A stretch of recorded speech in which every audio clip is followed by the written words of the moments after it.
নমস্কার, আপনারা দেখছেন রিসার্চ বাংলা নিউজ। আমি বিশ্বজিৎ রয়েছি আপনাদের সঙ্গে।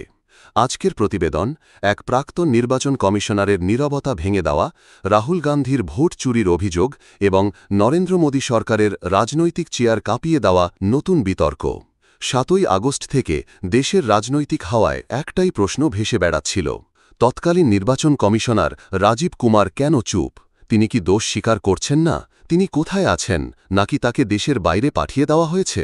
সব জল্পনার অবসান ঘটিয়ে আজ মুখ খুললেন রাজীব কুমার, আর সেই বক্তব্যে শুরু হয়েছে নতুন ঝড়। ৭ই আগস্ট লোকসভার বিরোধী দলনেতা রাহুল গান্ধী সরাসরি অভিযোগ তুললেন, ভোট চুরি হয়েছে, কনস্টিটিউয়েন্সি ম্যানেজ হয়েছে, আর তাতে বেনিফিট পেয়েছে শুধু বিজেপি। এই অভিযোগে রাহুল শুধু কংগ্রেস নয়, মহারাষ্ট্রে শিবসেনা, এনসিপি, বিহারে জেডিইউ, এমনকি আঞ্চলিক দলের ভোটের উদাহরণ দিলেও তিনি স্পষ্ট করে বললেন, যারা আসল লাভবান তারা কেবল বিজেপি। তখন থেকেই রাজীব কুমারের নাম ঘুরপাক কাচ্ছিল মিডিয়ায়, কিন্তু তিনি নীরব ছিলেন। ইলেকশন কমিশন কি করল? প্রেস কনফারেন্স নয়, কোনো সরাসরি জবাব নয়, শুধু রাহুল গান্ধীকে হলফনামা জমা দেওয়ার নোটিশ দিল। আপনার অভিযোগ লিখিত আকারে দিন, আমরা তদন্ত করব। তবে রাজনৈতিক মহল ও সোশ্যাল মিডিয়ায় প্রশ্ন বাড়ছিল, রাজীব কুমার কোথায়? তিনি কি দেশ ছেড়েছেন?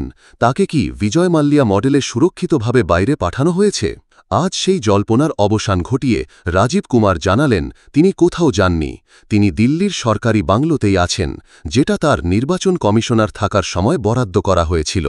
সরকারি নিয়মে তিনি ৬ মাস সেখানে থাকতে পারেন, এমনকি অনুমতি নিলে আরও ৬ মাস থাকতে পারবেন।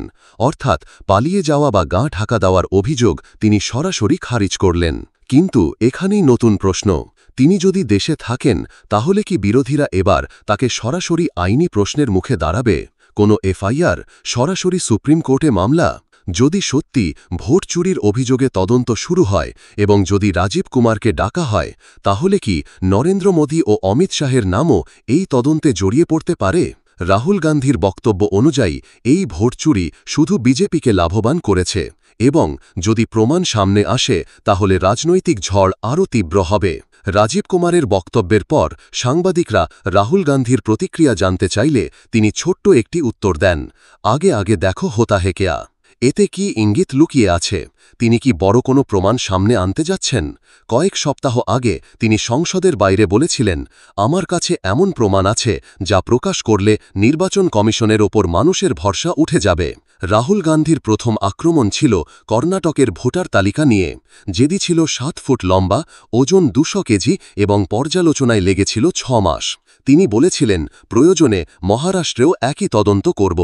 মিন্টা দেবীর উদাহরণ, যার বয়স ভোটার লিস্টে দেখানো হয়েছে 124 বছর। এটি নিয়ে সংসদের বাইরে প্রিয়াঙ্কা গান্ধী সহ কংগ্রেস নেতৃত্ব ধর্নায় বসেছিলেন। এখন প্রশ্ন, রাজীব কুমারের এই প্রকাশ্য উপস্থিতি কি তাকে বিপদে ফেলল, নাকি বিজেপিকে? তদন্ত শুরু হলে মোদী শাহ কি বেকায়দায় পড়বেন? আর রাহুল গান্ধীর আগে আগে দেখো কি শুভ রাজনৈতিক নাটক, নাকি সত্যি বড় কোনো বিস্ফোরণ আসছে? রাজনৈতিক পর্যবেক্ষকদের মতে রাহুল হয়তো কৌশলগতভাবে ধাপে ধাপে প্রমাণ সামনে আনছেন, যাতে চাপ ক্রমাগত বাড়ে। ৭ই আগস্ট থেকে ১৪ই আগস্ট, মাত্র এক সপ্তাহে নির্বাচন কমিশনের নীরবতা, রাজীব কুমারের অবস্থান, রাহুল গান্ধীর আক্রমণ, সব মিলিয়ে দেশের রাজনৈতিক তাপমাত্রা বেড়েছে বহুগুণ। আগামী দিনগুলোতে এই ইস্যু সুপ্রিম কোর্টে গড়াবে কিনা, কিংবা কোনো ক্রিমিনাল তদন্ত শুরু হবে কিনা, সেটাই দেখার বিষয়। আপনাদের কি মনে হয়, রাজীব কুমারের এই বক্তব্য কি মোদী সরকারের জন্য রাজনৈতিক ঝড় ডেকে আনবে, নাকি বিজেপি আবারও নিজেদের বাঁচাতে সফল হবে? জবাব দেবেন আপনারা। কমেন্টে অবশ্যই আপনার মতামত লিখে জানাবেন। ভিডিওটি ভালো লাগলে লাইক করুন, শেয়ার করুন এবং দেখতে থাকুন রিসার্চ বাংলা নিউজ। আমরা সত্যের পক্ষে, মানুষের পক্ষে। জয় হিন্দ।